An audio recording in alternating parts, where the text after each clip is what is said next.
এখন পর্যন্ত সভাপতি মিশা সওদাগর সাহেব, আমি আজকে নির্বাচনে বিজয়ী হয়েছি, কিন্তু শপথ গ্রহণ করার পরে আমাদের কনস্টিটিউশন অনুযায়ী শপথ গ্রহণ করার পরেই আমি নিজেকে সভাপতি বলতে পারবো। প্রতিশ্রুতিগুলো ঠিক করেছি আমার শিল্পীদের জন্য বাস্তবায়িত করার, সেটা যেদিন বাস্তবায়িত করব দেন আমরা হয়তো একটা ফুলের মালা নেব। আসলে ব্যাপারটা হচ্ছে যে আজকে মাত্র প্রসিডিউরটা শেষ হলো, মানে একটা নির্বাচনটা শেষ হলো, নির্বাচনের ফলাফল ঘোষণা হয়েছে, আরও কিছু কাজ বাকি আছে। সেটা হচ্ছে যে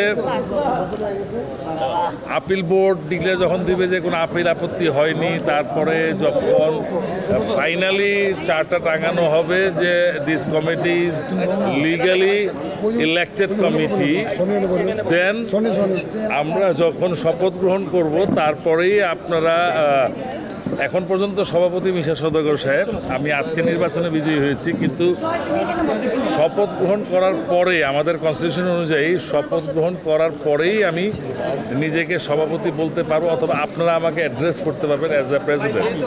বাট লেট মি ফিনিশ। এই যে ফুলের মালাটা না, এটা হয়েছে কি, এটা আমার প্যানেলের যারা আমার শুভাকাঙ্ক্ষী ছিল, যারা আমাকে ভালোবাসতো, তারা পরিয়ে দিয়েছে। এটা পড়ার সময় আমার এখনো হয় নাই। এটা পড়ার সময় আমার সেদিনই হবে যেদিন আমি যে প্রতিশ্রুতিগুলো ঠিক করেছি আমার শিল্পীদের জন্য বাস্তবায়িত করার, সেটা যেদিন বাস্তবায়িত করব তখন যদি কোনো শিল্পী আমাকে একটি ফুলও দেয় মালা না দিয়ে, তাহলে সেটা আমার কাছে এই মালার চেয়ে অনেক বড় কিছু হবে।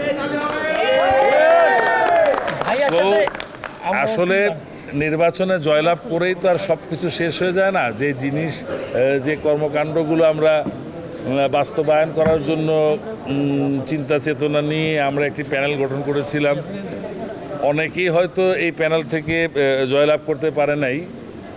যারা জয়লাভ করছে তাদেরকে অভিনন্দন, যারা জয়লাভ করতে পারে নাই তাদেরকে অভিনন্দন নির্বাচনে অংশগ্রহণ করার জন্য। যখন আমরা আমাদের কাজগুলো আস্তে আস্তে বাস্তবায়িত করতে পারবেন সাকসেসফুলি, যখন একটা কমিটি একটা তার দৃষ্টান্ত স্থাপন করতে পারবে যে we are doing something for our artist, then আমরা হয়তো একটা ফুলের মালা নেব, আপনাদেরকে সামনে রেখেই নেব। তো সেই দিন পর্যন্ত ফুলের মালাগুলো এরকমই থাক, এভাবেই থাক, করে থাক। আর বলার কিছু নেই। আপনারা আমাদের যারা আমাকে ভোট দিয়ে জয়ী করেছে তাদের মনে এত বেশি বিশ্বাস ছিল আমার প্রতি, এত ভালোবাসা ছিল আমার প্রতি, যে তাদের এই ভালোবাসা, এই বিশ্বাসের পুরোপুরি মর্যাদা আমি কিভাবে রাখবো সেইটাই এখন আমাকে বেশি ব্যাকুল করে তুলেছে। এটা আসলে কি দেখেন, নির্বাচনে যখনই জয়লাভ করা হয়, মানে স্পেশালি যখন ভাইটাল পোস্টগুলোতে যখন আপনি ইলেকশন করবেন এবং ইলেক্টেড হবেন, তখন আপনি আনন্দিত হবেন হয়তো তখনই, কিন্তু এটা আপনার মাথার উপরে একটা বড় চাপ, কিন্তু যে আপনি প্রতিশ্রুতিগুলো বাস্তবায়িত করতে হবে, শিল্পীর জন্য কাজ করতে হবে। আমি যেহেতু শিল্পী সমিতির প্রেসিডেন্ট ইলেকশন করেছি এবং আমাদের অনেক সিনিয়র একজন আর্টিস্ট এবং fight director, producer, director Arman সাহেব, ওনার এগেনস্টে, যিনি কখনো নির্বাচনে কখনো পরাজয় বরণ করেননি, তার ইতিহাসে তিনি কোনো নির্বাচনে হারেননি, এই ফার্স্ট টাইম তিনি হেরেছেন। সো এটা অনেক বেশি পাওয়ার। তারপরেও বলবো যে না, বেশি পাওয়ার না, কারণ খালি জয়লাভ করে গেলেই কি হয়ে গেল, না তা না। জয়লাভের পরে কিছু করতে পারাটা অনেক বড় ব্যাপার। আর I am very proud that আমি একটা 21 জনে যে প্যানেল করেছিলাম, সবাই খুব স্ট্রংলি প্যানেলের জন্য কাজ করেছে এবং আমাদের প্যানেলকে সাকসেসফুলি জয়লাভ করানোর জন্য তারা সহযোগিতা করেছে। আমরা ইসি থেকে 7 জন আর পোর্টফোলিও থেকে 6 জন জয়লাভ করেছি। সো সবার অনেক বেশি এফোর্ট ছিল।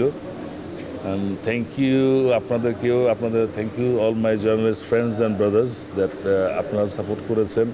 বিভিন্ন সময় বিভিন্ন আমাদের স্পিচগুলো, বিভিন্ন বক্তব্যগুলো আপনারা সুন্দরভাবে প্রচার করেছেন যে what we are trying to do, what we want to do for the artist association.